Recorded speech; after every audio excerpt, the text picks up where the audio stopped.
estranho que está no fim do mar. Na noite de abril, ergueu-se a voar. À roda da nau voou 3 vezes. Voou 3 vezes a chiar. E disse: quem é que ousou entrar nas minhas cavernas que estão desvendo? Meus tetos negros do fim do mundo. E o homem do leme disse tremendo: El Rei, Dom João II. De quem são as velas onde me roço? De quem as quilhas que vejo e ouço? Disse-me o extremo e rodou 3 vezes. 3 vezes rodou e mundo e grosso. Quem vem poder o que só eu posso? Que moro onde nunca ninguém me visse e escorro os medos do mar sem fundo. E o homem do leme tremeu e disse: El Rei, Dom João II. 3 vezes o leme a mão ergueu, 3 vezes ao leme as repreendeu. E disse, no fim de tremer 3 vezes: aqui ao leme sou mais do que eu. Sou um povo que quer o mar que é teu. E mais como um estranho que minha alma teme e roda nas trevas no fim do mundo. Manda à vontade que me ata ao leme de El Rei, Dom João II.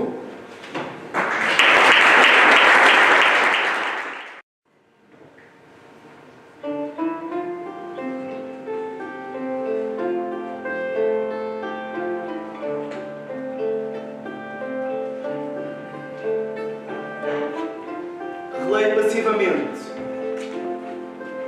recebendo o que sinto como uma inspiração e um livramento. Aquelas frases simples caem na referência natural do que resulta do pequeno tamanho de sua aldeia.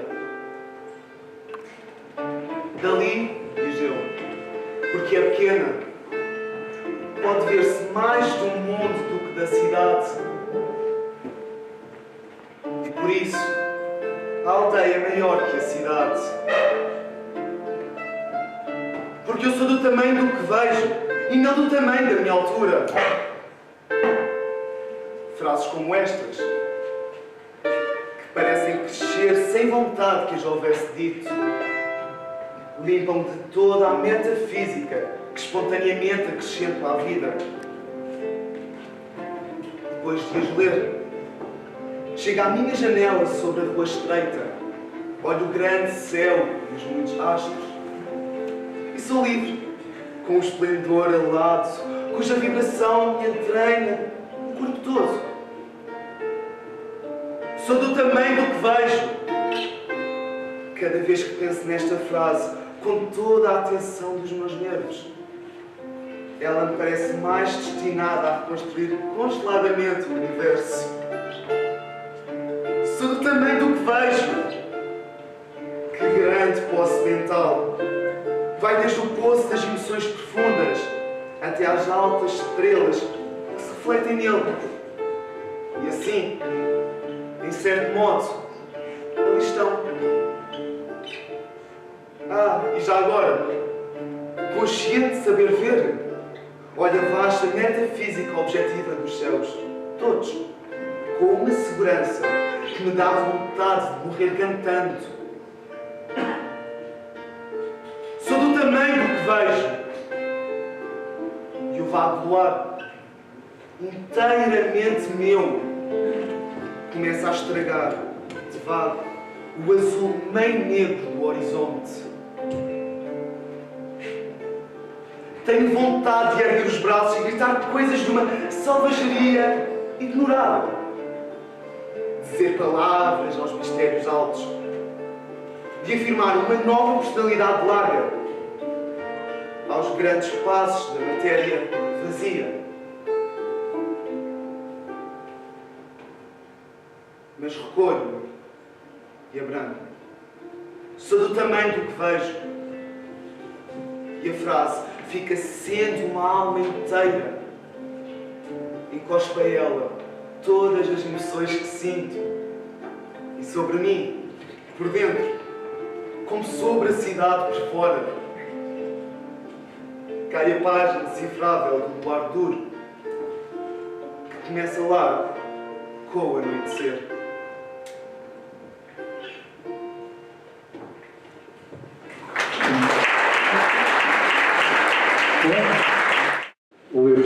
toda a gente tem uma ideia sobre a pessoa e ler Pessoa hoje não é completamente diferente de ler Pessoa aqui há 50 anos.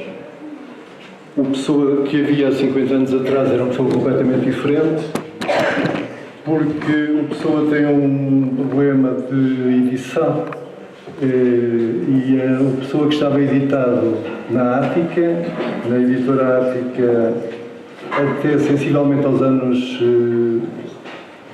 70 e sobretudo 80, era uma pessoa completamente diferente daquilo que nós encontramos hoje, nomeadamente as edições, porque os livros não caem do céu, não é? Nenhum livro cai do céu.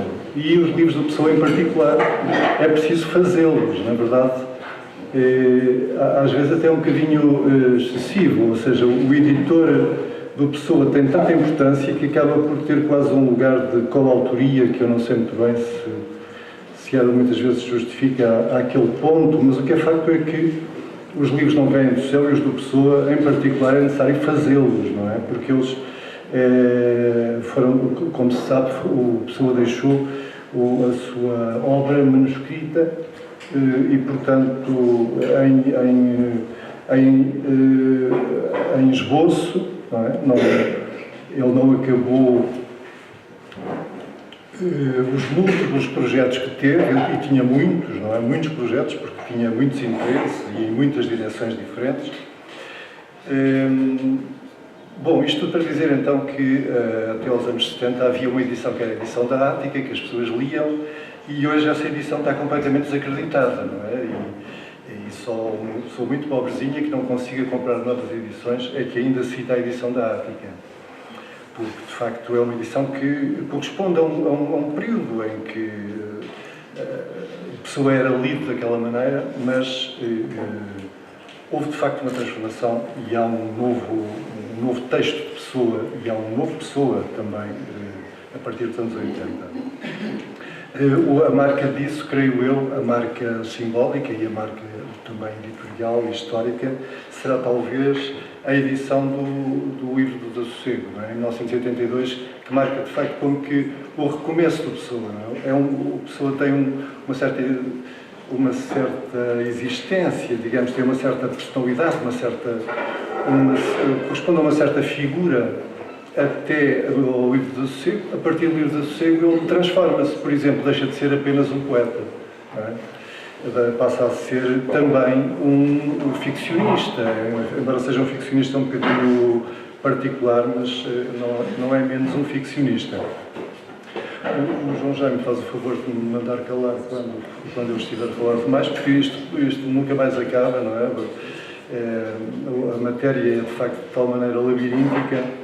Bom, apesar de tudo, o Pessoa fez um livro. E esse livro chama-se Mensagem. Eu achei, era esse, aliás, o ponto assim mais que eu queria talvez abordar mais, e fiquei satisfeito por nos poemas que foram lidos e bem lidos no princípio do nosso encontro.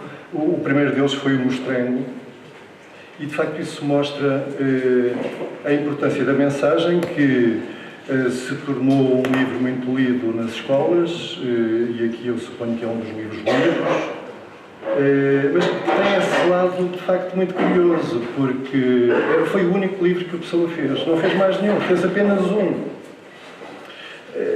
Podemos perguntar-nos, talvez, por que carga d'água é que foi este o único livro que ele fez, porque é que não fez um outro livro que fosse, por exemplo, um livro de poemas. Seria talvez mais de poemas normais, digamos assim. Poemas que não fossem poemas fortemente nacionalistas e poemas, enfim, eu poderia, por exemplo, ter feito um livro com os vários heterónimos, como chegou a prever, ou um livro com a sua própria poesia lírica, porque, na verdade, o Pessoa que faz a mensagem é uma pessoa especial. O primeiro grande livro crítico, de crítica sobre o Pessoa, não sei se a Rita concorda comigo, mas eu acho que é mais ou menos consensual dizer que é o livro do Jacinto Prado Coelho, 49, não é? Que foi publicado em 49, que é uma coisa extraordinária de cedo. E nesse livro há um capítulo sobre cada um dos heterónimos e relativamente ao Pessoa há 2 capítulos.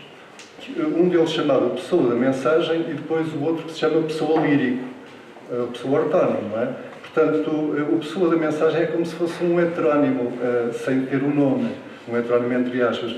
Mas nós sabemos que é assim com a Pessoa, sabemos que tem essa característica é capaz de ser, se calhar, um dos temas que vocês gostariam de debater, porque é aquilo que é normalmente mais enigmático, mais provocativo, mais singular também, na medida em que não há nenhum outro artista, nenhum outro poeta, nenhum outro escritor que tenha utilizado esse procedimento do modo como a Pessoa utilizou, e mais nenhum pode fazê-lo, porque qualquer um que o faça estará a imitar a Pessoa, não é?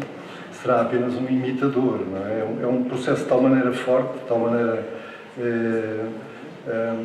intenso e impactante, digamos assim, enfim, que se torna irrepetível ou que se torna inimitável. Mas a Mensagem acabou por ser o único livro que ele fez. É um livro absolutamente perfeito do ponto de vista da sua organização. E isso também explica porque é que é o único. Porque eu gostaria de fazer livros que fossem perfeitamente organizados, livros que não fossem simplesmente, como muitas vezes os livros são, não é? Coleções de coisas. Por exemplo, livros de poemas que são um conjunto de poemas que são os poemas que eu tenho lá em casa. No caso do Pessoa, ele não tinha essa ideia. A ideia do Pessoa para fazer um livro era a ideia de fazer uma unidade perfeita, não é? Cada um dos poemas é o próprio uma unidade perfeita e o livro em que esses poemas se incluem é ele mesmo também, constitui ele mesmo uma unidade perfeita. Mas o facto de ter sido a Mensagem e não outro qualquer, eu acho que tem a ver com... Eu acho não, obviamente tem a ver com a importância que na altura os literatos e os poetas em geral davam à ideia de nação e de pátria. Foi uma coisa que ainda teve a sua importância ao longo do século. Tinha muita importância no século XIX, não é? Como nós sabemos, do romantismo e por aí fora, a ideia de nação, a própria ideia de nacionalismo, que é uma ideia do século XIX, e que tem então essa ideia de espírito nacional, de identidade nacional, etc., muito no centro, mas que hoje em dia desapareceu completamente, não é? Talvez a geração de 40, da Sofia, de Mel Brainer e o Rui Sinati um pouco, talvez, tem a ver com essa temática, mas já o Vitorino Mésio já praticamente também tem a ver com isso, mas já de um modo... Foi um tema que desapareceu, mas que no tempo do Pessoa era um tema importantíssimo. Falar sobre a nação, sobre a pátria, definir o que é a pátria. E havia também muita noção de que a pátria, Portugal em suma, estava num processo de regeneração e estava num processo de recuperação da grandeza perdida, não é? Da grandeza que tinha sido que era associada à aventura das descobertas e por aí fora, e de que precisamente os Lusíadas são o canto, o grande canto, a grande celebração. Aquilo que faz a Mensagem é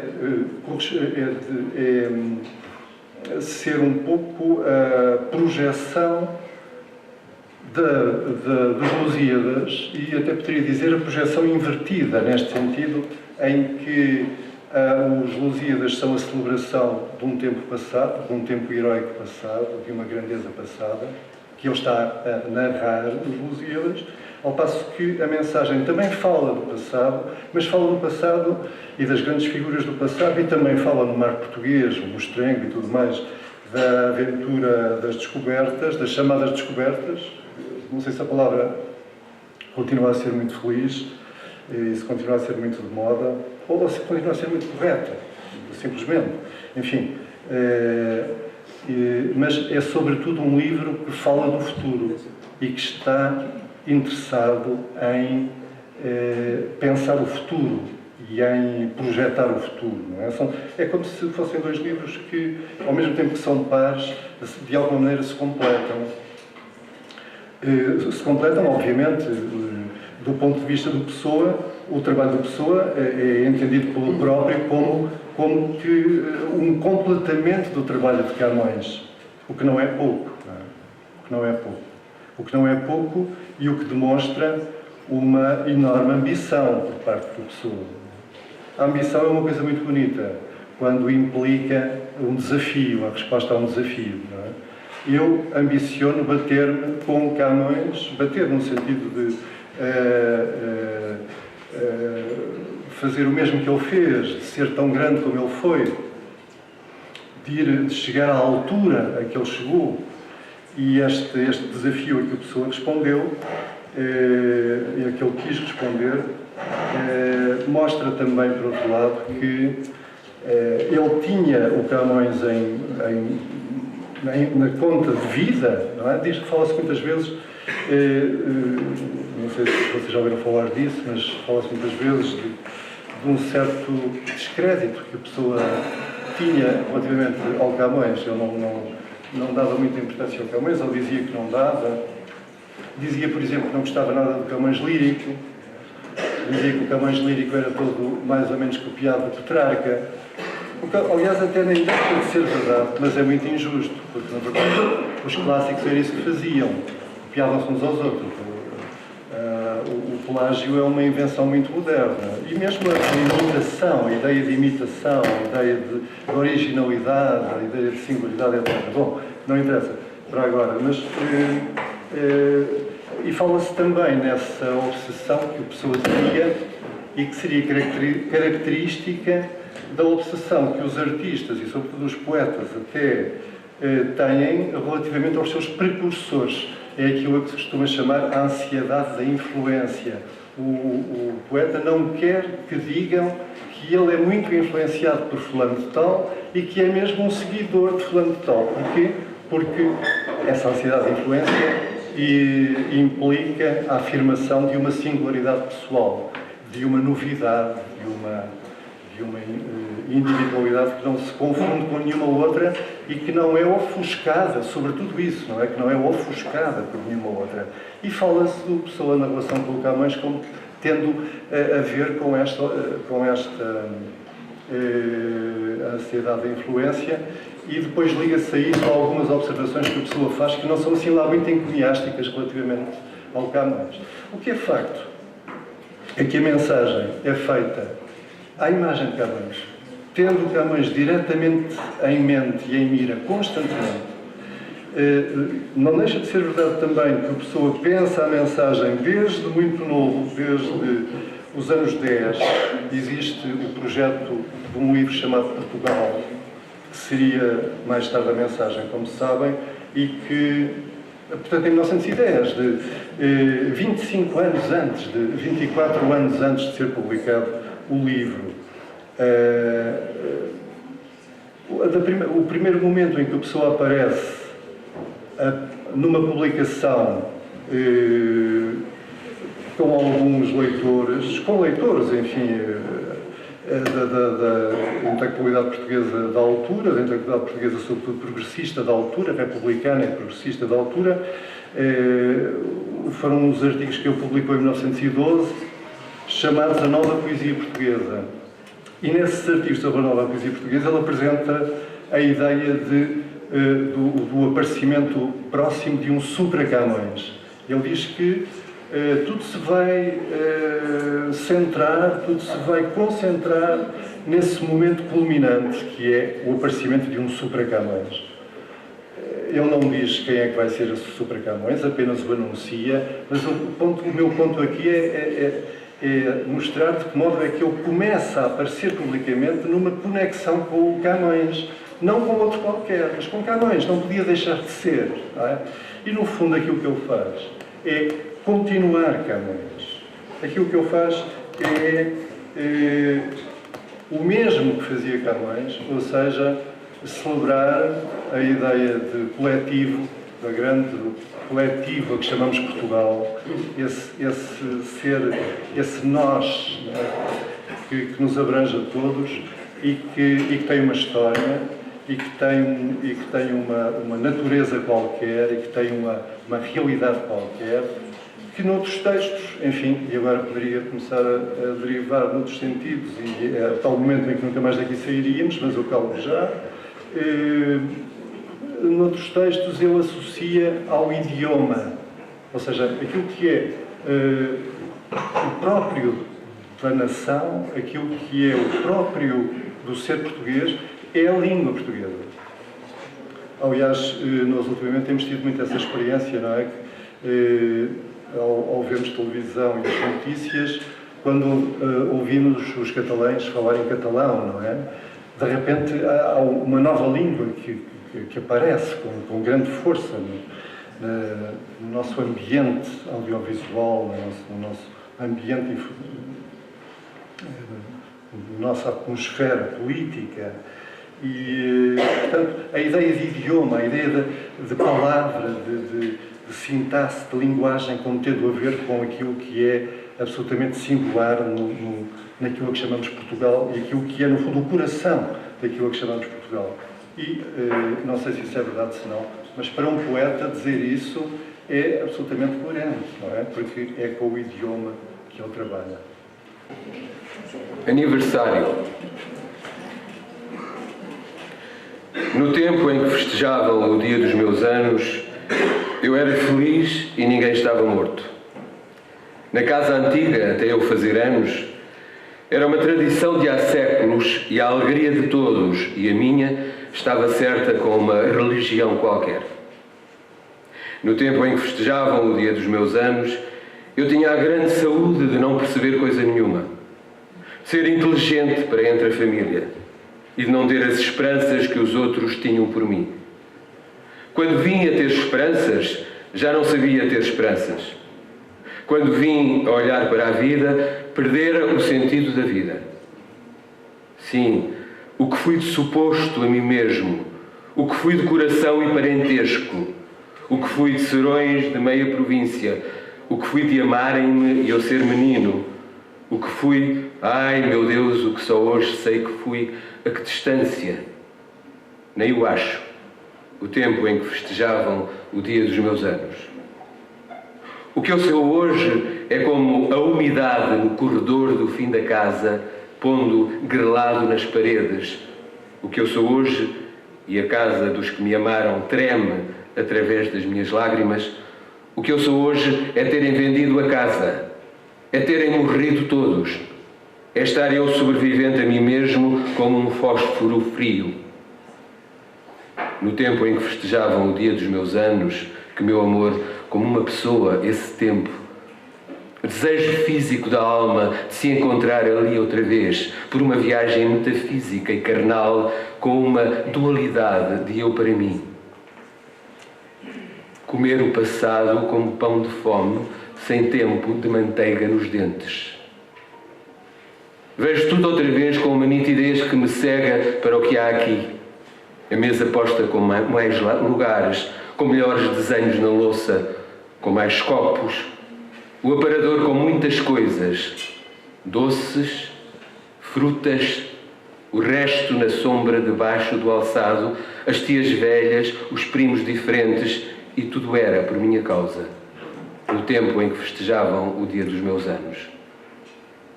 Para, meu coração, não penses, deixa-o pensar na cabeça.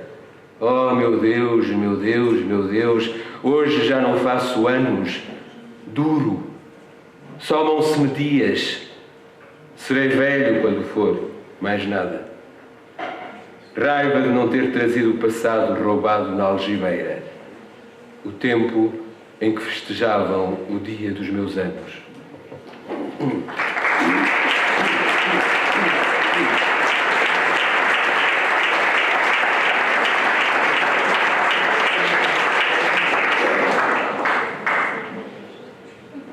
Depus a máscara e vi-me ao espelho. Era a criança de há quantos anos? não tinha mudado nada. É essa a vantagem de saber tirar a máscara. É sempre a criança. O passado que foi a criança. Depois a máscara e tornei a pô-la. Assim é melhor. Assim, sem a máscara. E volto à personalidade como a um términos de linha. E portanto, agradeço este convite para voltar aqui. Foi bastante emocionante até voltar a entrar nestas salas ou nestas entradas, não é? Ora, eu entretanto também não sei o que é que eu posso dizer sobre ler Pessoa hoje, mas por acaso aquilo que eu primeiro tinha pensado foi aquilo que o Fernando Cabral Martins começou também por dizer, não é? Que não é que a leitura de Fernando Pessoa hoje não é de maneira nenhuma a mesma que era há alguns anos. E não é preciso irmos a 50 anos atrás, não é preciso ir às edições da Ática. Portanto, eu acho que cada dia que passa vai sendo sempre necessário fazer uma nova leitura do Fernando Pessoa. Porque, ao longo, e sobretudo nestes últimos anos, têm saído dezenas, centenas de textos novos, inéditos e, portanto, embora isso, claro, seja também suscetível de alguma discussão, até que ponto é que se devem publicar todos esses textos que ficaram, porque muitos deles são um pouco, às vezes, informes, pelo menos muito fragmentários, mas, de qualquer modo, acho que não se pode deixar de ter isso em consideração, porque a obra, como já foi também dito, é uma obra que está em progresso, não é? Portanto, não é uma obra acabada, não é uma obra completa, ou que o autor não a completou, e, portanto, que são os editores que vão tentando completar, mas sempre ficando bastante aquém. E, portanto, até lembrei-me ao pensar nisto de dar dois exemplos para tornar, enfim, este tema mais concreto, esta questão mais concreta. Estou-me a lembrar, por exemplo, de uma coisa que aconteceu ainda há poucos anos. Saiu uma tese de doutoramento de uma senhora que eu não conheço, penso que do Porto, que já agora, Maria de Lourdes Sampaio, que fez uma edição, uma tese sobre o policial em Portugal. E, portanto, aí falaria, naturalmente, de Fernando Pessoa, enquanto autor também de novelas policiais, como ele dizia. E uma das coisas que essa senhora dizia é que a figura principal das novelas de Fernando Pessoa, o detetive Quaresma, era apresentado por Fernando Pessoa de uma forma muito também, enfim, com pouca densidade, quase descorporizado, se podemos dizer. Portanto, não havia referências nos textos de Fernando Pessoa à figura do Quaresma enquanto pessoa, personagem, portanto, com o físico, o seu lado físico era como que posto de parte e ficava apenas algumas referências à sua psique. Mas, de facto, passados poucos anos, muito pouco tempo depois, saiu outra tese da Ana Maria Freitas, que era precisamente sobre o policial e depois também, ao mesmo tempo, ela publicou um livro chamado Quaresma o Decifrador, em que havia nada mais, nada menos do que 500 textos ou fragmentos inéditos. E, portanto, quer dizer que essa visão, por exemplo, do Quaresma, passou a ser exatamente a oposta, porque aquilo que Fernando Pessoa dá realmente bastante importância é também o lado físico do Quaresma. A fala da gravata, da posição das sobrancelhas, da posição do nariz, da cor do fato cinzento, e tudo isso concorre para a construção da personagem. Portanto, não é um lado esquecido por Fernando Pessoa. Portanto, isto é um exemplo. Um outro exemplo que me lembrei também, e que ainda não há poucos dias, que tive conhecimento do número de uma revista inglesa, Poetry, Review, não sei ou não. Eu sei que é uma revista inglesa que há pouco tempo fez uma reposição de um texto de um autor inglês sobre Fernando Pessoa. Ora, o que é que esse autor... Era um artigo já dos anos 50 e, portanto, aqui vê-se que quem foi o responsável pela publicação talvez devesse ter tido um pouco mais de cuidado, porque realmente o texto está completamente desatualizado. Uma das coisas que diz, por exemplo, é que António Mora, o filósofo heterónimo próximo disso, de Fernando Pessoa, que praticamente não tinha escrito nada. Ora, em 2013, eu mesma fiz a edição do António Mora, que é o Regresso dos Deuses, que é um volume bastante significativo de textos, alguns não inéditos e muitos inéditos do António Mora. Portanto, não se pode...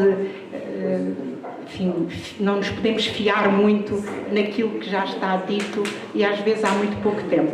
E até é interessante talvez que estes dois exemplos nos possam servir também para um outro aspecto que eu tinha pensado, que podia ser interessante também refletir, é que, e sobretudo como estamos numa escola, não é, e os professores da Fernando Pessoa, eu quando estive aqui no currículo não havia o Fernando Pessoa, mas agora que praticamente é um autor, enfim, incontornável, como se diz,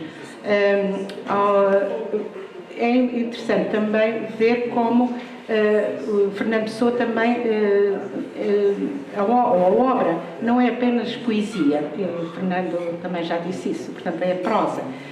Com o livro do Desassossego isso ficou bem claro, mas atualmente saíram ainda nestes últimos anos pelo menos 3 volumes de contos de Fernando Pessoa, coisa que praticamente era ignorada.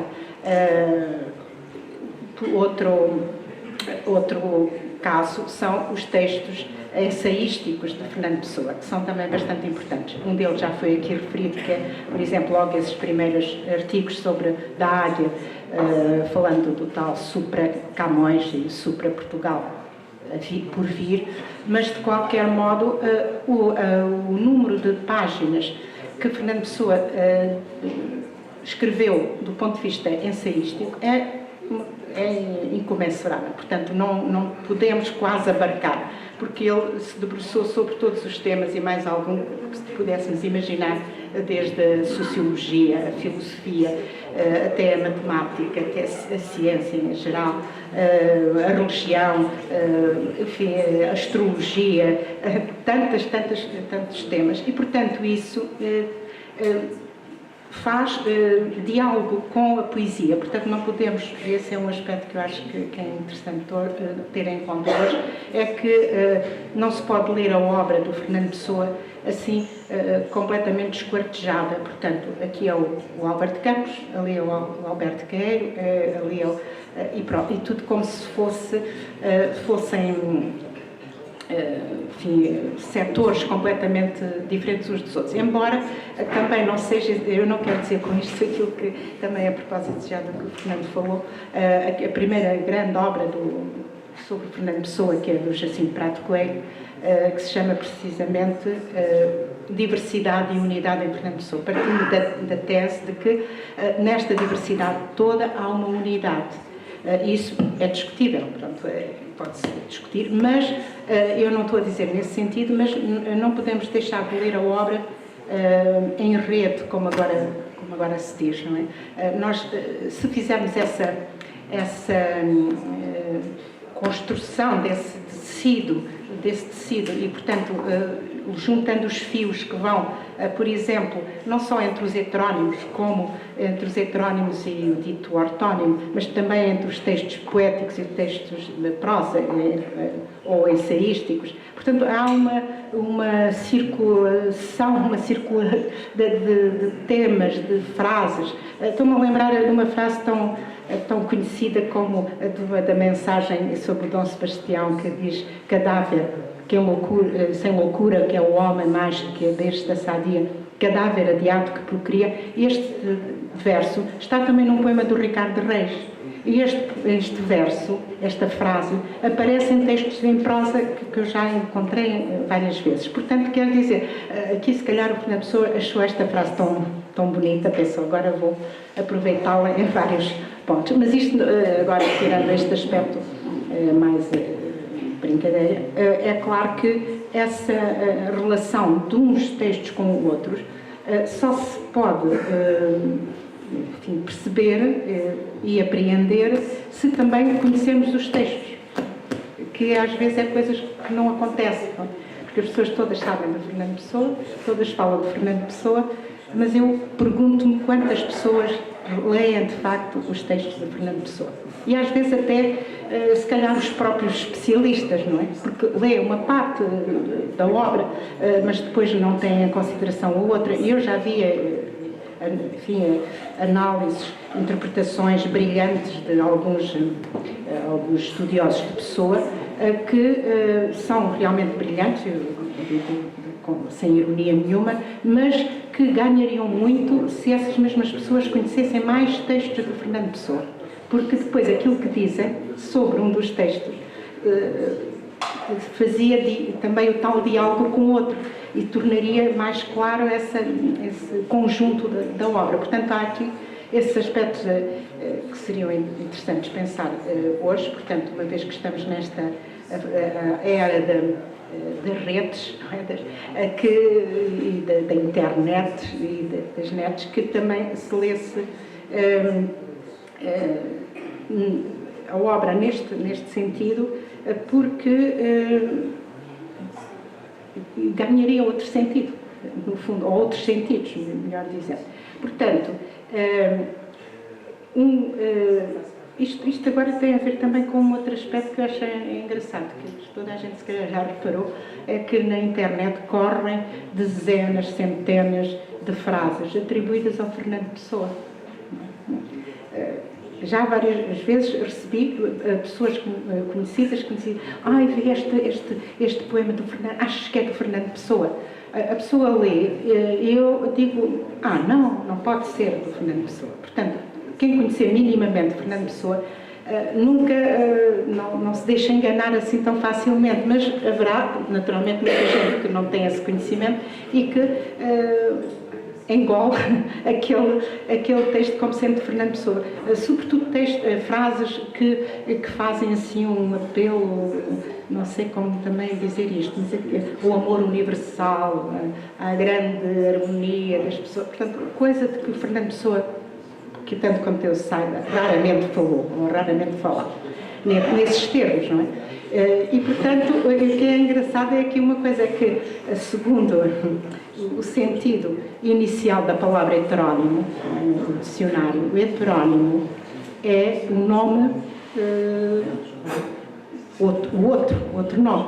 O nome que alguém usa, ou melhor, alguém faz um texto e põe o nome de outra pessoa. Não é?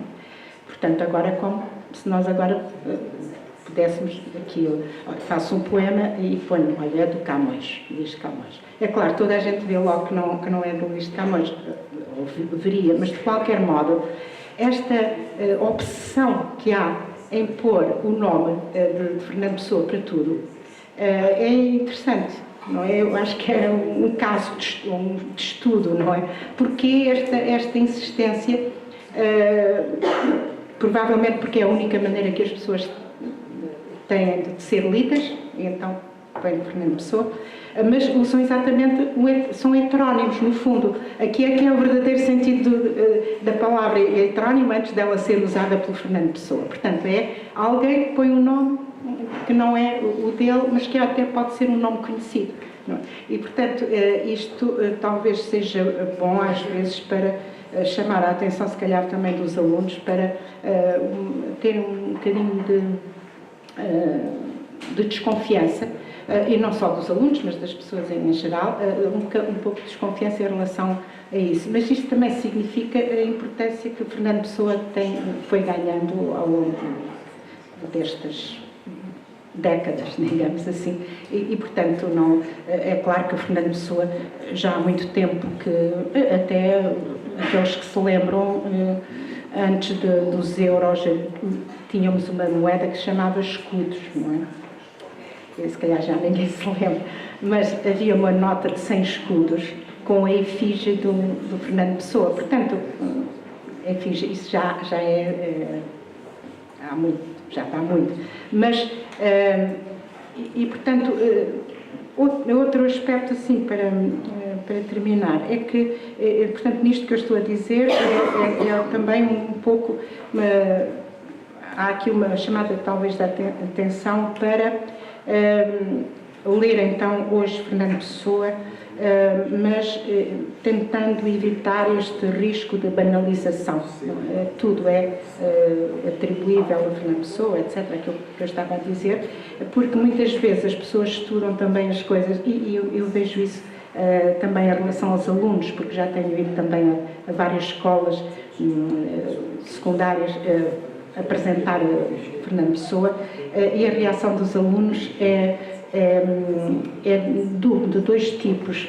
Há os alunos que ficam perfeitamente encantados com Fernando Pessoa e que se sentem muito tocados por tudo o que ele, por os vários poemas, os vários heterónimos, sobretudo, e não só. Eu às vezes pergunto qual é o heterónimo que mais gostaram, que mais gostam, etc. E normalmente os alunos, os adolescentes, preferem o Alberto Campos, alguns o Alberto Queiro, ao nível da faculdade, alguns que gostam muito do ortónimo. Normalmente o Ricardo Reis não tem grande simpatia, mas a primeira vez, curiosamente, a primeira vez que eu dei aulas no secundário foi quando começou precisamente o 12º ano, e portanto o programa tinha Fernando Pessoa, e eu tive que começar a estudar porque não tinha esse conhecimento, e depois no fim do ano perguntei o que é que mais tinham gostado, e houve uma aluna que disse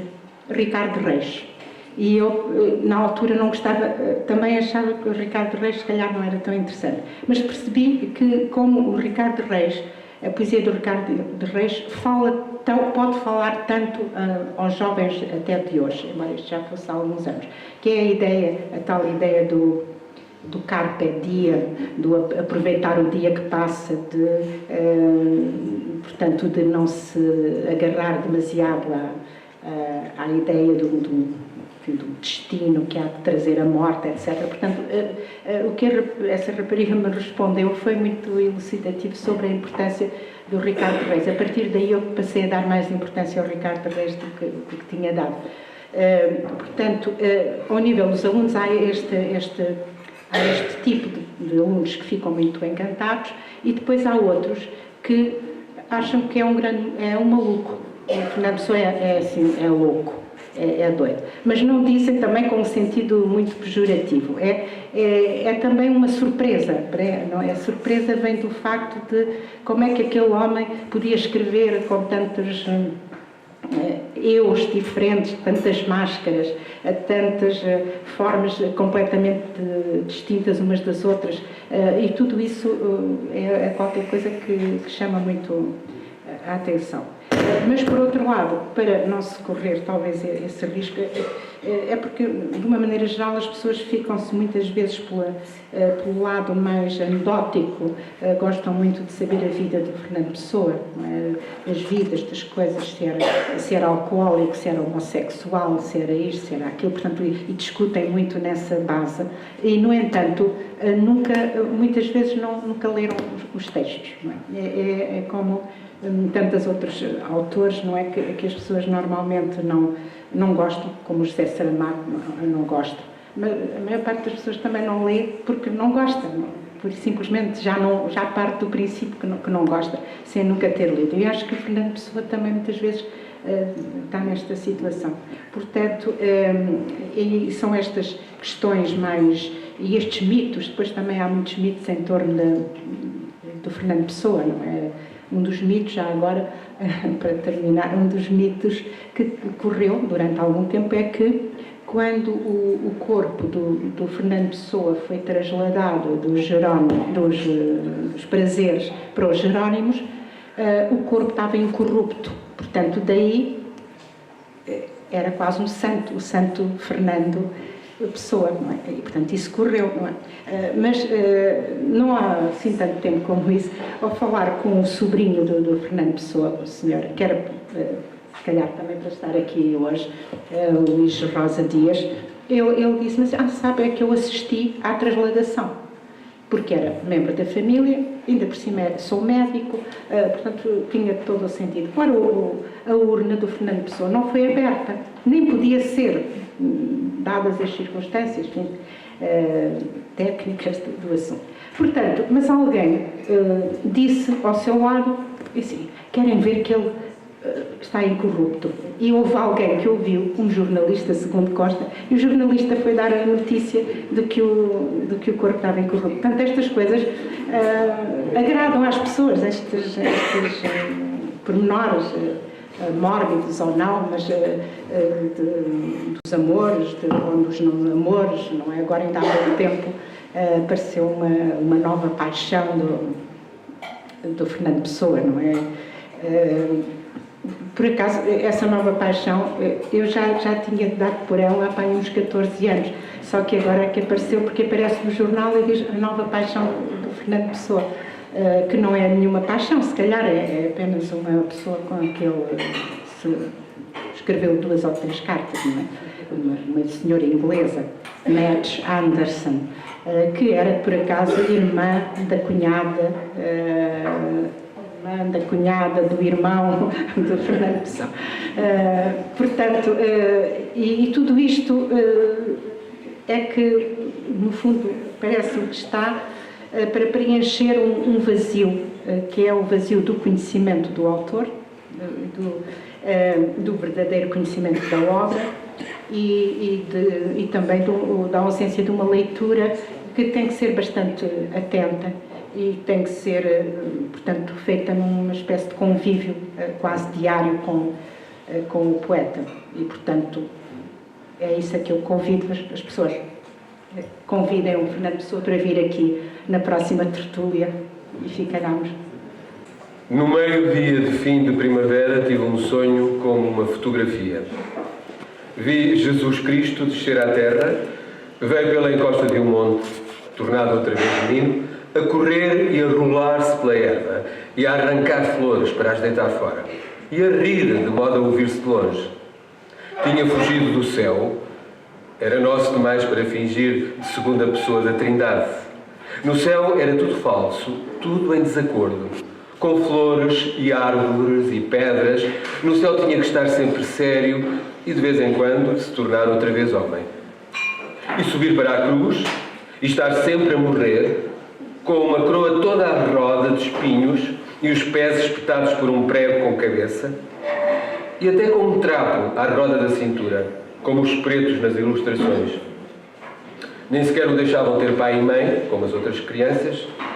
O seu pai era 2 pessoas, um velho chamado José, que era carpinteiro, e que não era pai dele. O outro pai era uma pomba estúpida, a única pomba feia do mundo, porque não era do mundo, nem era pomba. E a sua mãe não tinha amado antes de o ter. Não era mulher, era uma mala em que ele tinha vindo do céu. E queriam que ele, que só nascera da mãe e nunca tivera pai para amar com respeito, pregasse a bondade e a justiça. Um dia que Deus estava a dormir e o Espírito Santo andava a voar, ele foi à caixa dos milagres e roubou 3. Com o primeiro, fez que ninguém soubesse que ele tinha fugido. Com o segundo, criou-se eternamente humano e menino. Com o terceiro, criou um Cristo eternamente na cruz. E deixou-o pregado na cruz, que há no céu, e serve de modelo às outras. Depois fugiu para o sol e desceu pelo primeiro raio que apanhou. Hoje vive na minha aldeia comigo. É uma criança bonita de riso e natural. Limpa o nariz no braço direito, chapinha nas poças de água, colhe as flores e gosta delas e esquece-as.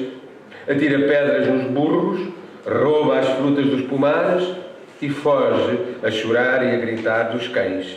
E porque sabe que elas não gostam e que toda a gente acha graça, corre atrás das raparigas que vão em ranchos pelas estradas com as bilhas à cabeça e levanta-lhes as saias. A mim ensinou-me tudo. Ensinou-me a olhar para as coisas, aponta-me todas as coisas que há nas flores, mostra-me como as pedras são engraçadas quando as têm na mão e olha devagar para elas. Diz-me muito mal de Deus. Diz que ele é um velho estúpido e doente, sempre a escarrar no chão e a dizer indecências. A Virgem Maria leva as tardes da eternidade a fazer meia. E o Espírito Santo coça-se com o bico e empoleira-se nas cadeiras e suja-as. Tudo no céu é estúpido como a Igreja Católica. Diz-me que Deus não percebe nada das coisas que criou, se é que as criou, do que duvido. Ele diz, por exemplo, que os seres cantam a sua glória. Mas os seres não cantam nada. Se cantassem, seriam cantores. Os seres existem e mais nada, e por isso se chamam seres. E depois, cansado de dizer mal de Deus, o menino Jesus adormece nos meus braços e eu levo-o ao colo para casa. Ele mora comigo na minha casa a meio do outeiro. Ele é a eterna criança, o Deus que faltava. Ele é o humano que é natural. Ele é o divino que sorri e que brinca. E por isso é que eu sei, com toda a certeza, que Ele é o menino Jesus verdadeiro. E a criança tão humana que é divina é esta minha cotidiana vida de poeta. E é porque Ele anda sempre comigo que eu sou poeta sempre. E que o meu mínimo olhar me enche de sensação. E o mais pequeno som, seja do que for, parece falar comigo. A criança nova que habita onde vivo dá-me uma mão a mim e a outra a tudo o que existe. E assim vamos os três pelo caminho que houver, saltando e cantando e rindo e gozando o nosso segredo comum, que é o de saber por toda a parte que não há mistério no mundo e que tudo vale a pena. A criança eterna acompanha-me sempre. A direção do meu olhar é o seu dedo apontando. O meu ouvido, atento alegremente a todos os sons, são as cócegas que ele me faz, brincando nas orelhas. Damos tão bem um com o outro, na companhia de tudo, que nunca pensamos um no outro, mas vivemos juntos os dois, com um acordo íntimo, como a mão direita e a esquerda. Ao anoitecer brincamos às 5 pedrinhas, no degrau da porta de casa, graves como convém a um Deus e a um poeta, e como se cada pedra fosse todo o universo, e fosse por isso um grande perigo para ela, deixá-la cair no chão. Depois, eu conto histórias das coisas só dos homens, e ele sorri, porque tudo é incrível. Ri dos reis e dos que não são reis, e tem pena de ouvir falar das guerras, e dos comércios, e dos navios, que ficam fumo no ar dos altos mares, porque ele sabe que tudo isso falta àquela verdade que uma flor tem ao florescer, e que anda com a luz do sol, a variar os montes e os vales, e a fazer doer aos olhos os muros caiados. Depois, ele adormece, e eu deito-o, levo-o ao colo para dentro de casa e deito-o, despindo-o lentamente, e como seguindo um ritual muito limpo e todo materno, até ele estar nu. Ele dorme dentro da minha alma, e às vezes acorda de noite, e brinca com os meus sonhos. Vira uns de pernas para o ar, põe uns em cima dos outros, e bate as palmas sozinho, sorrindo para o meu sono. Quando eu morrer, filhinho, seja eu a criança, o mais pequeno, pega-me tu no colo e leva-me para dentro de casa. Despo o meu ser cansado e humano e deita-me na tua cama. E conta-me histórias, caso eu acorde, para eu tornar a adormecer. E dá-me sonhos teus para eu brincar até que nasça qualquer dia, que tu sabes qual é. Esta é a história do meu menino Jesus. Por que razão que se perceba, não há de ser ela mais verdadeira que tudo quanto os filósofos pensam e tudo quanto as religiões ensinam. Era um gosto vir ao Liceu Camões, não sabia que vinha às caves do Liceu Camões.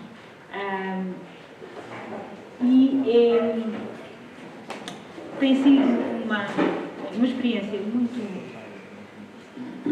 gratificante perceber que as caves podem ser uma boa maneira da escola começar a sair do espaço canónico da sala de aula. As aulas de literatura, as aulas de português são fundamentais para ensinar a ler, para ensinar os alunos a serem leitores e a serem cada vez melhores leitores, mas o objetivo dessas aulas e desses cursos, é como dizia há pouco o diretor, não são as notas que se têm nos exames, é sobretudo perceber que podemos ter nos poemas e nos autores uma companhia e um interlocutor para a vida, ou seja, é levar os livros e os poemas para fora do espaço da sala de aula. E nesse sentido que essa saída se faça pelas caves, as caves podem ser janelas como outras quaisquer. E, portanto, é muito gratificante poder participar desta experiência de cave. Eu começaria... Respondo então ao repto se é necessário estranhar. Estranhar a pessoa é o nome de um projeto da qual também faz parte o Fernando e de que a Emanuela tem sido colaboradora bastante assídua. Faz parte de um projeto que tem associado várias universidades, sobretudo as duas universidades de Lisboa, aqui a Clássica e a Nova, e além de ser um bom exemplo de cooperação, de rede interuniversitária, eu venho um bocadinho mais longe, venho domingo, e que tem contrariado aquela ideia que a certa altura sempre passou, que os pessoantes se desentendiam fortemente e que não conseguiam entender-se e trabalhar em conjunto. O projeto dura já vários anos e com bom ânimo e com boas relações entre todos. A ideia do projeto Estranhar a Pessoa, que tem sido um projeto bastante ativo e bastante produtivo, quer para nós, quer para uma comunidade um bocadinho mais alargada. Estranhar a Pessoa era precisamente pegar no célebre slogan publicitário, que não sei se sabem, se todos os alunos presentes sabem, para além de muitas outras notas curriculares que se podem dar a Fernando Pessoa, pertence à autoria do slogan da Coca-Cola, primeiro estranhas, depois entranhas. E o que aconteceu aos estudos pessoanos ao longo de todos estes anos, falávamos há pouco, portanto, Pessoa morre em 35, mas a obra de Pessoa, ainda em vida, começa já a ser objeto de estudo e de atenção crítica e, de uma maneira relativamente rápida, o estudo do Jacinto Prado Coelho é de 49, portanto estamos a falar de um curto espaço de tempo entre a morte de um poeta e um trabalho universitário que sobre ele se debruça, numa altura em que não era só no seio corrente, era muito estranha a lógica dos estudos universitários, o estudo sobre autores vivos. E, portanto, o estudo do professor Jacinto Prado Coelho é também, a esse respeito, bastante inovador, porque é o exemplo de como a universidade se ocupou aí de um objeto bastante recente. Não vivo, mas ainda não havia passado o crivo do tempo, que era aquilo que tradicionalmente era exigido a um autor para poder ser estudado em seio universitário. E desde essa altura, portanto, desde muito cedo, a obra de Pessoa começou a ser objeto constante de um discurso crítico, quer por parte de críticos extra-universitários, quer também por parte da universidade. Tendo atingido, a partir de um determinado momento, um ponto em que se começaram a perpetuar algumas ideias muito feitas sobre Pessoa. Também corresponde a uma altura em que as edições sobre Pessoa tinham, até aos final dos anos 80, tinham de alguma maneira estabilizado, que o Fernando falava no 82, no ano em que é publicado o Desassossego, que dá a ver uma Pessoa diferente, sobretudo ensaístico, fragmentário. Mas a partir dessa altura e sobretudo a partir da década de 80, um pouco mais para a frente, e depois a Manuela fará parte muito desse trabalho com a professora Teresa Rita Lopes, começam a ser tirados da arca muitos textos, aí começa a haver esta ideia de que Pessoa é um autor inesgotável. O que anda um bocadinho a par nessa mesma altura com uma certa cristalização de muitas ideias feitas sobre o que é a poesia de Pessoa, o que é Pessoa como autor. O entendimento que o projeto teve agora foi a ideia de que, perante esse entranhamento que a Pessoa tinha tido, quer no meio académico, quer um bocadinho na opinião pública, naquilo que era a imagem pública do autor, não é? A ideia que seria preciso fazer então agora um movimento contrário, que era voltar a ler Pessoa hoje e, portanto, estranhá-lo. No certo sentido, estranhar a Pessoa é também uma tentativa de ler Pessoa hoje. De ler Pessoa hoje, abdicando de muitas ideias feitas, que a tradição académica e crítica tinha vindo a manter, e então aquilo que a equipa, que o projeto se propôs fazer foi voltar a ler Pessoa, sobretudo a partir dos seus textos.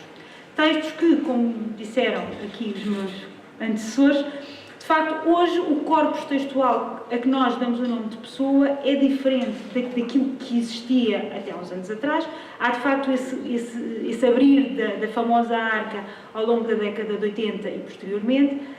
E a verdade é que não só vão sendo descobertos novos textos, como os textos que já eram conhecidos, vamos tendo deles sempre novas versões que não estão censuradas, versões que são cada vez, às vezes nem é só uma questão de censura, são versões que cada vez são mais bem lidas, quer na própria leitura literal do que é o texto, o corpo do texto, porque quem trabalha com o espólio tem constantemente essa experiência, que é a experiência de corrigir e saber que vai ser corrigido. Não é? É uma fatalidade. Portanto, é um trabalho verdadeiro, uma empresa verdadeiramente coletiva e é um trabalho conjunto, que é ler cada vez melhor os textos e ir tentando arrumações diferentes para esses mesmos textos. Quer no sentido de integrar ou fazer livros, falar ao Fernando, não é? Em que aí o editor é aquele que decide como é que os fragmentos e como é que os textos inacabados vão chegar ao público, quer mesmo dentro de cada corpus mais ou menos estabilizado, de cada heterónimo ou de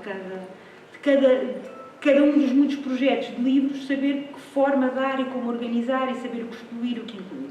E nesse sentido, todos os que trabalham com textos de Pessoa fazem parte desta grande empresa coletiva em que aceitamos a herança de quem já trabalhou antes, sabendo que aquilo que pudermos fazer vai ser necessariamente revisitado posteriormente.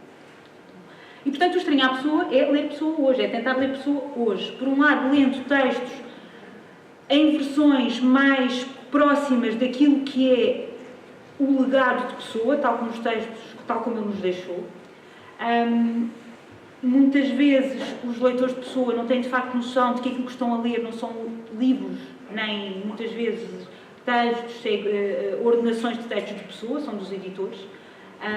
E por isso há tantas, e agora nos últimos anos tem-se assistido a essa proliferação de obras, de facto os editores são quase os autores, e portanto hoje temos de facto um corpus textual de Pessoa diferente e temos também cada vez mais leituras novas sobre esse corpus. E nesse sentido os últimos anos têm sido anos muito produtivos de virem pessoas não só de áreas diferentes, como também às vezes de países diferentes, com novos olhares sobre a obra e sobre outras perspectivas teóricas, críticas, que têm vindo a rejuvenescer bastante e a dar uma grande vitalidade aos estudos pessoanos. Os estudos pessoanos, ou seja, quem se ocupa profissionalmente, digamos assim, mais academicamente, de trabalhar com pessoa, recebe agora uma onda bastante produtiva, não só que tem ajudado bastante à inter-relação entre várias universidades e por as pessoas a trabalhar em conjunto e a dialogar bastante, o que tem sido uma experiência muito boa, como temos recebido ou temos dialogado com muitas outras pessoas. Se calhar o exemplo daquilo que estou a dizer de alguém que vem de fora e que depois acaba por ser tão determinante, por exemplo, para aquilo que hoje conhecemos de Fernando Pessoa, é precisamente o Richard Zenit, que tem um trabalho tão constante aqui com o Fernando, mas muitas vezes esse olhar de quem vem de fora, que tem um olhar mais vem sem as tais ideias feitas, ou seja, o tal entranhamento que algumas gerações de nós com que receberam Pessoa.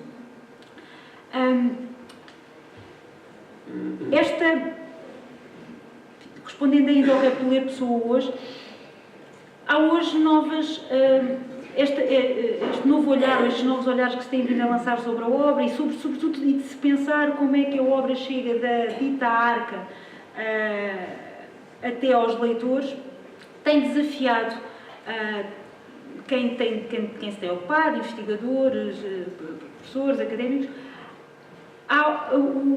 Destacaria enfim, sobretudo um projeto que não aquele que nos congrega, que é um projeto que está sediado na Universidade de Coimbra, que é um projeto que se dispõe a dar a ler o livro do Desassossego com uma ferramenta digital que permite a cada um de nós ser editor do livro, ou seja, poder consultá-lo de maneiras muito diferentes, segundo critérios muito diferentes, aquilo que se propõe a fazer. É um projeto que é dirigido pelo professor Manuel Portela. Aquilo que pretende é tornar evidente a ausência de livro naquilo que nós chamamos de livro de desassossego. Ou seja, aquilo que ficaram foram papéis, são fragmentos. Através desta ferramenta, todo o utilizador, ou seja, todo o leitor, tem acesso a uma série de informações e pode informar o seu acesso ao livro, pode fazer uma série de critérios e, portanto, é imediatamente confrontado com a ausência de livro, mas com este livro virtual, que é aquilo que verdadeiramente o livro do desassossego também é. E, portanto, nós hoje podemos ler pessoas de maneiras já diferentes daquelas que é o suporte livro tradicional, o que aproxima um bocadinho qualquer um de nós, como leitor, daquilo que é a realidade daquilo que a pessoa nos deixou como legado de texto. Mencionava há pouco a data de 1908 como a data em que o Liceu começa a ser construído. É uma data que para a pessoa também é uma data curiosa. A pessoa nasce no Largo de São Carlos, compra uma placa devidamente o assinala, está alguns anos em Portugal e depois sai. E está muitos anos fora, todos os anos da sua juventude, da sua meninice, da sua juventude, são anos passados fora e volta, regressa só a Portugal. A partir de 1907, 1908, são os anos em que a pessoa começa a conhecer a língua portuguesa como sua língua literária, como sua língua primeira. Porque até então toda a educação literária, ou seja, toda a formação, toda a escola, digamos assim, já que estamos numa escola, toda a escola de pessoa é feita em inglês e, portanto, todas as suas referências são da literatura inglesa, são de uma outra tradição. E quando regressa, nesses anos que antecedem a implantação da República, portanto, anos profundamente marcados pela expectativa e pelo sonho da nação e por todo esse sonho regenerador, a pessoa vai conhecendo a história do seu país, vai conhecendo a sua tradição literária, ou seja, vai se situando também na sua língua. Suponho que, não quero errar, mas creio que é precisamente em 1908, um trecho que existe nos escritos íntimos, que está em inglês, qualquer coisa que diz, numa tradução perto de cor, Deus me dê forças para poder compreender toda a história da nação portuguesa, etc. Ou seja, são também esses os anos em que a pessoa se começa a inscrever e a situar dentro daquela que vai ser, não só a sua literatura, como literatura em que se inscreve, mas sobretudo a sua literatura como aquela que ele depois vai reescrever e que vai obrigar a reescrever e que vai determinar. A pessoa estreia-se precisamente como crítico em 1912, portanto esses anos, entre 1907, 1908, 1909, são anos de profunda aprendizagem até dos outros autores, em que a pessoa lê muito autores portugueses, é aí que contacta já mais tardiamente com eles. E em larga medida podemos pensar que é esse olhar também de quem vem de fora, não é? Que pode,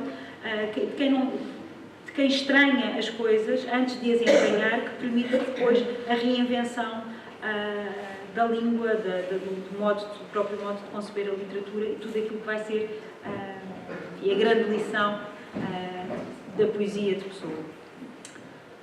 Leria ainda, e para terminar, se calhar este ler Pessoa hoje, provocando um bocadinho, não só aquilo que acabo de dizer, como aquilo que era o Fernando, que era Manuel disser.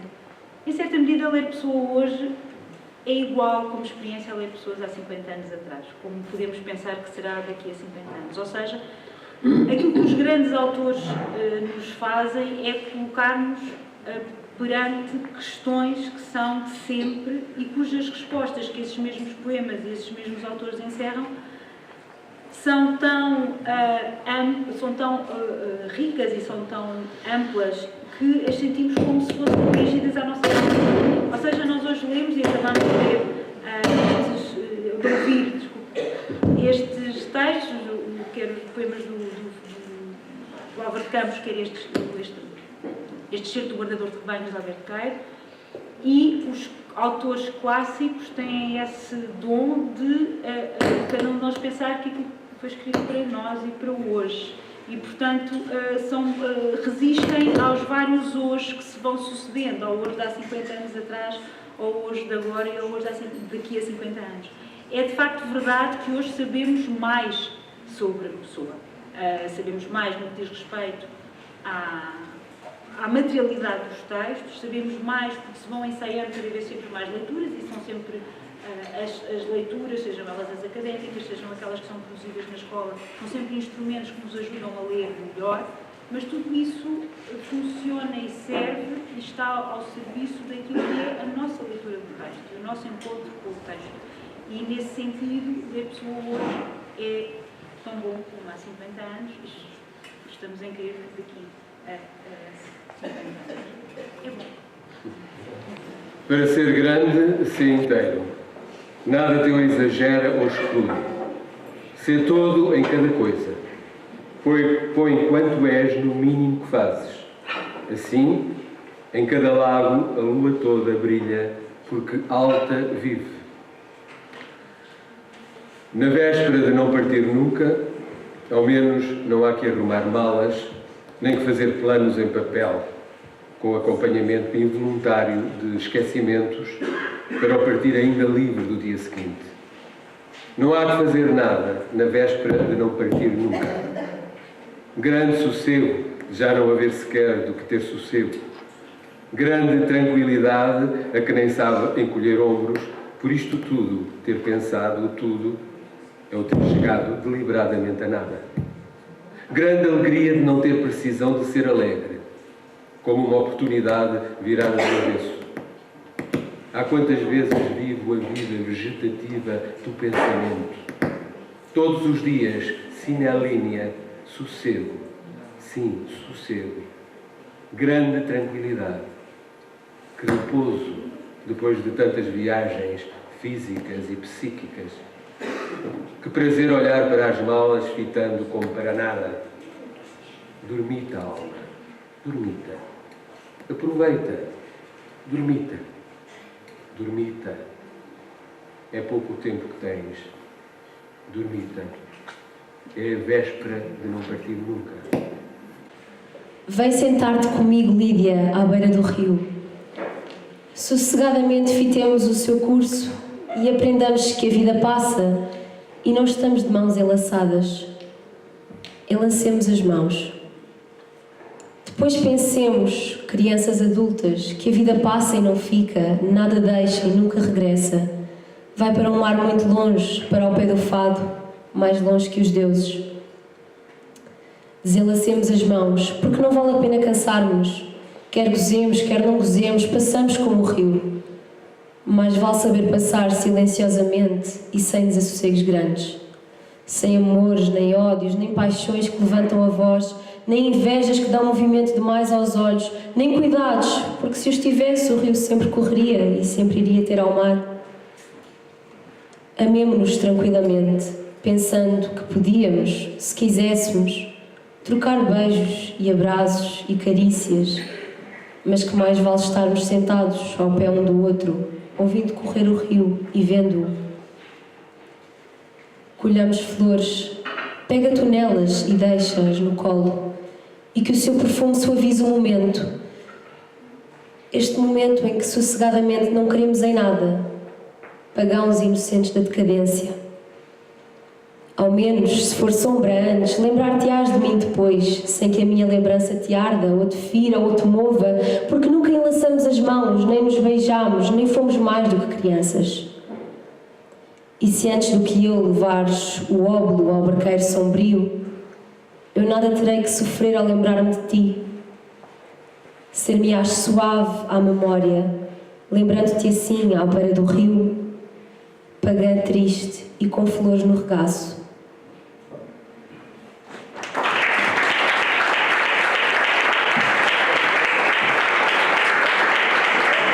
Então, os agradecimentos ao Pedro, ao Filipe e agora à Ana Varela, um convite também. Estes jovens vão estar na terça-feira no projeto Shakespeare 401, às 17 horas, na biblioteca, outro espaço também importante da escola, vários cantos podemos ouvir também aqui os textos de Shakespeare, em inglês, em português, e portanto visitem-nos. E uma palavra muito ao Fernando, à Manuela, à Rita e ao Luís, por esta noite fantástica. Eu acho que todos ganhamos mais e, sobretudo, é isto que nos une e que eu espero que realmente este convívio e, sobretudo, ouvir Pessoa e ouvir, sobretudo, os escritores portugueses que marcaram o século XX, e estou convencido que isto, para nós, para os nossos alunos, é fundamental. E, portanto, bem-ajam por terem estado aqui connosco e até breve. Pronto.